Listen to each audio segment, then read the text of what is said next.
on va parler de la Chine, dont le soutien à la Russie ne faiblit pas, c'est même tout l'inverse. On s'est aperçu, et ce sont les médias américains qui en ont rendu compte, que la Chine n'avait quasiment jamais autant fourni, alors beaucoup d'électronique par exemple, à son allié russe.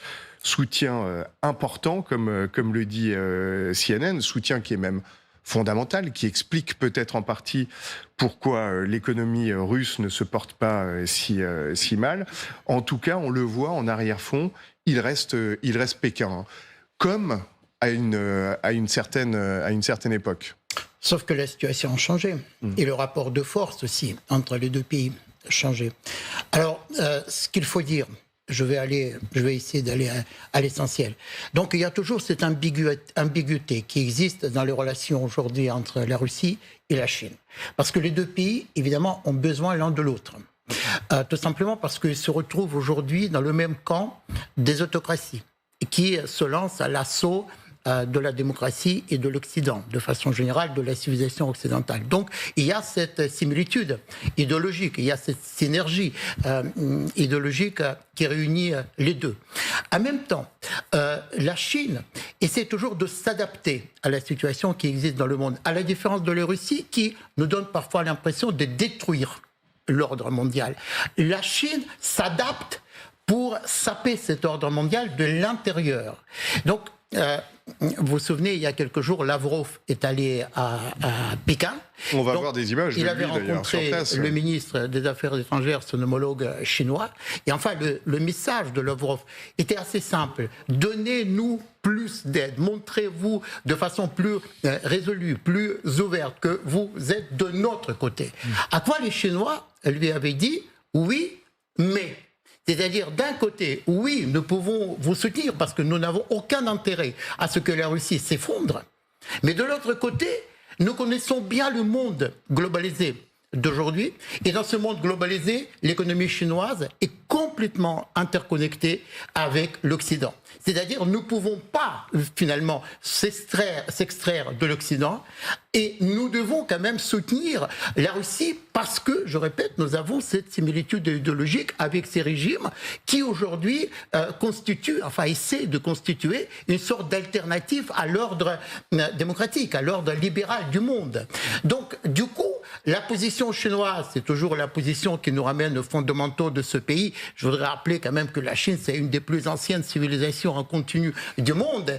Il y avait un philosophe chinois, Lao Tzu, qui disait, au lieu de venger son adversaire, tout simplement, il faut s'asseoir au bord de la rivière et regarder les cadavres passer. Voilà, donc la Chine finalement, aujourd'hui, pratique cette politique que je pourrais même dire en même temps. Enfin, à la chinoise, évidemment, en même temps. C'est-à-dire, d'un côté, soutenir la Russie de façon plutôt discrète, sachant qu'aujourd'hui le rapport de force économique évidemment n'est pas à la faveur de la Russie, parce que même on peut parler d'une sorte de vassalisation de la Russie qui est quand même une économie qui n'a jamais été diversifiée par rapport à cette économie chinoise qui dépasse même les Américains dans le domaine de pointe, notamment l'intelligence artificielle. Donc le rapport de force a changé.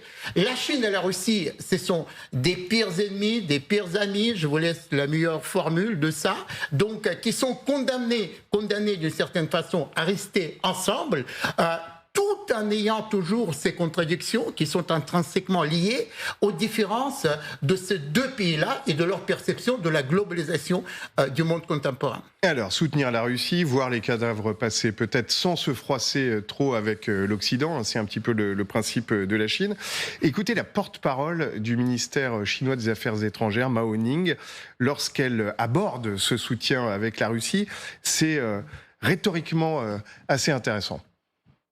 Sur la crise ukrainienne, la Chine a toujours eu une position objective et fait tout son possible pour activement appeler à la paix et promouvoir des pourparlers. Nous avons toujours joué un rôle constructif à cet égard. Ce que je voudrais dire, c'est que la Chine et la Russie ont le droit d'avoir une coopération normale sur le plan économique et commercial. Il ne devrait y avoir ni ingérence ni limite à ce type de coopération et la Chine n'accepte ni critique ni pression. Si un pays est vraiment préoccupé par la paix en Ukraine et espère une fin prochaine de la crise, alors il devrait d'abord réfléchir aux causes profondes de la crise et entreprendre sérieusement des actions concrètes pour parvenir à la paix. C'est intéressant, Dominique Moisy, parce que ce qu'elle dit, dans le fond, c'est nous sommes des partenaires fiables, nous voulons la paix, nous sommes même les premiers à vouloir la paix en Ukraine, donc il est tout à fait logique qu'on commerce avec la Chine, avec la Russie, pardonnez-moi. Oui, c'est-à-dire elle ne prend pas parti, mais ne pas prendre parti, c'est ne pas distinguer l'agresseur de l'agressé. Et je crois que vous aviez tout à fait raison. Il y a un phénomène nouveau quand même. Depuis l'arrivée de Xi Jinping au pouvoir, c'est le retour de l'idéologie en force à Pékin. Et l'idéologie rapproche Moscou de Pékin, alors que les intérêts objectifs n'y poussent pas nécessairement.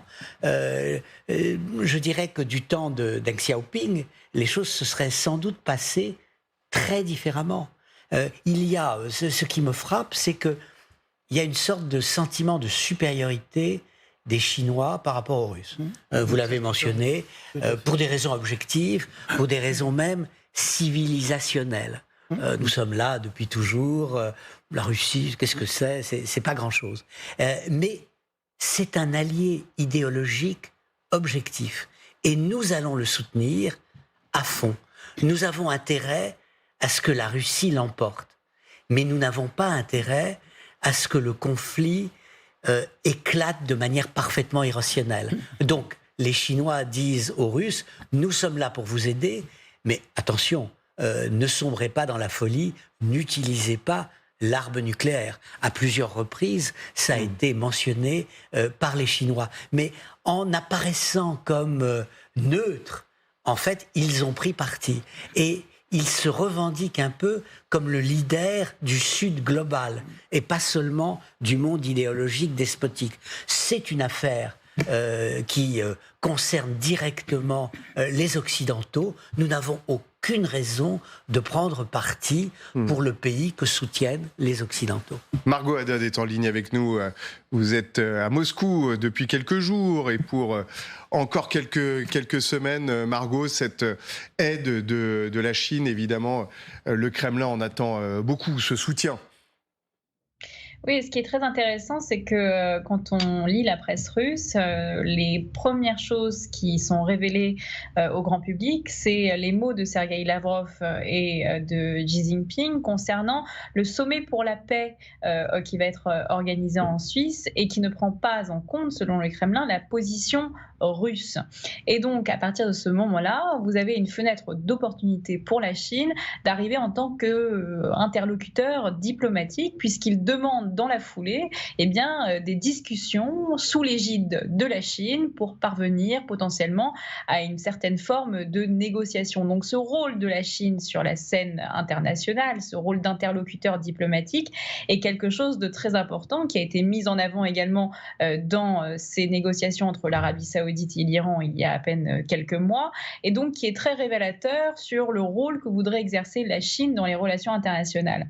Autre pan extrêmement important, puisque vous avez montré à l'antenne ce sonore concernant les relations économiques, commerçantes, qui est un des journaux qui échappe encore un tout petit peu à la propagande russe, révèle une enquête comme quoi certaines entreprises russes ne peuvent plus, à partir depuis quelques semaines, payer des entreprises chinoises en yuan. Et donc, à partir de ce moment-là, il y a un retard sur les commandes de composants électroniques en Russie, un retard qui pourrait engendrer des retards de production de 6 mois sur certaines machines en Russie, et donc que certaines banques ont subi la pression des sanctions américaines et des Américains. Il parle d'une réunion en décembre 2023 entre les grandes banques chinoises, les grands acteurs économiques chinois et les Américains, où très clairement les Américains ont dit à ces organisations bancaires qu'en cas de détection de coopération avec des entités juridiques russes,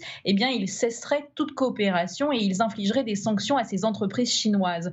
Donc on le voit, ça commence à poser un véritable problème à la Chine, puisque la Chine voit, elle également, son intérêt, et à partir du moment où ces relations économiques sont sous sanctions, ça pose véritablement problème dans leur rôle également sur la scène économique internationale. Vous restez avec nous, Margot. Votre point de vue, Anastasia Kirilenko, sur ce soutien de la Chine à la Russie? Oui, en effet, c'est ambigu. Là, Lavrov, il fait de l'affichage. Voilà, on me reçoit quelque part, parce que c'est évident qu'en Occident, il ne peut pas aller avec une telle visite. Et ensuite, mais même avant la guerre, peut-être 10 ans avant l'invasion d'Ukraine, il y avait Gazprom qui déjà disait on va avoir un super accord avec la Chine, et c'était des pourparlers d'intention. Donc les Russes, je ne sais pas pourquoi ils se plantent, peut-être ils n'ont pas assez de spécialistes de la Chine. Et il y a moi, je suis diplômée en relations internationales en Russie, donc j'ai appris qu'est-ce que la Russie est grande, a fondé le monde entier. Et ils s'imaginent peut-être pas qu'est-ce que la Chine. La Chine, c'est le pays du milieu. L'Empire du Milieu. L'Empire du Milieu, pour les Russes, c'est surprenant, mais ils continuent cet affichage sans le véritable résultat qu'ils veulent. Je peux confirmer l'information de Margot Haddad, il y a des sanctions dans la sphère bancaire, en tout cas les détenteurs des cartes UnionPay, le système de paiement chinois ont été prévenus qu'ils allaient être débranchés.